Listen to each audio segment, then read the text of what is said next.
Hey guys, and welcome to the 4th episode of the 12 Days of Switchmas. And today, I will be talking about one of the Switch 2's launch titles, Fast Fusion. I just can't glaze this game enough. It is absolutely incredible, and I feel like it's the perfect game to get if you just bought a Switch 2. Since it's only $15, and it's the perfect showcase of the hardware. It looks absolutely incredible, honestly one of the best Switch 2 exclusive games so far, and it has a decent amount of content to offer as well. There are 15 tracks in total, and 3 of them are actually remakes of tracks from the previous game, and they're all designed very well, and they also look very creative and interesting with their locales. There's also 3 different speeds to play on, which get increasingly more difficult, similar to Mario Kart.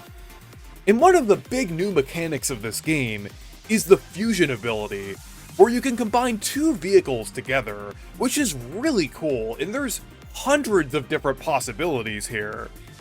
In terms of gameplay, as the title suggests, it's very fast and exhilarating, comparable to F-Zero and Wipeout, but it also feels unique at the same time, as one of the core mechanics of this series is being able to change the phase of your vehicle, basically changing it between the colors of blue and orange. And if you match that color up with the boosts on the track, you'll get a speed boost. It's a very simple mechanic, but also very effective, as it allows you to think ahead of time, or also memorize the layouts of the tracks. I think it's a very satisfying mechanic overall, and I've had a lot of fun with it so far.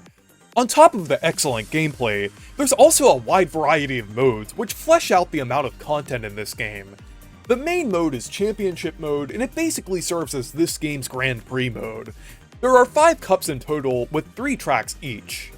And then there's also a mode called Superhero mode, where you can play 1 track at a time, and it basically functions like F-Zero, where your boost also functions as your shield, so it has a risk versus reward element to it, and whenever you crash, you basically get a game over or retire. I think that mode is really fun, especially if you like F-Zero. As you'd probably expect, this game also has multiplayer modes as well, with split screen and game share support. In split screen, it actually runs at a consistent 60 FPS, which is actually pretty impressive. It's something that not even Mario Kart World could pull off. And with game share, you can actually play online with friends that way. However, unfortunately, that's really the only online support that this game has. This game doesn't have a full online mode, which is kind of disappointing.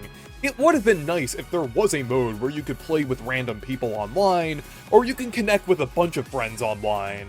I think that's definitely a missed opportunity for a game like this, because I feel like it definitely would have benefited from it. I know there's some limitations, and this is only a $15 eShop title, but a proper online mode would have been really fun, especially with this game's vehicle fusion mechanic.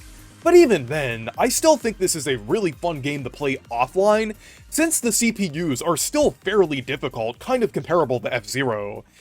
And another thing that I love about this game that I mentioned earlier is the visuals. Graphically, this game looks incredible.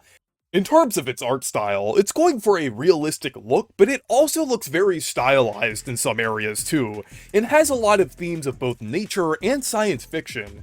It looks really nice overall, and kind of reminiscent of both the Metroid Prime series and F-Zero in a lot of ways. I also really appreciate that you can toggle the graphical settings in this game, with either performance or quality modes, and there's even some modes where you could change it to not have upscaling, which is pretty nice because sometimes with the 4K upscaling in this game, there are some parts where some of the objects can look a little jagged, and there could be a tiny amount of artifacting, so it is nice that you can see like the raw 1440p visuals, or if you don't mind those little flaws with the 4K upscaling, you can change it to that as well. I definitely really appreciate how there's a lot of flexibility here, as there's usually not enough options in games like this. But anyways, Fast Fusion is an excellent little eShop title, and I definitely recommend checking it out if you have a Switch 2. It's really the perfect game to get if you just got a Switch 2, or if you don't know what to play, since there are sometimes gaps between major game releases, but this is a nice little game to pick up. But anyways, Thank you guys for watching this video. Make sure to leave a like and subscribe for more, and make sure to check out my Discord server and Blue Sky if you want to. Stay perky!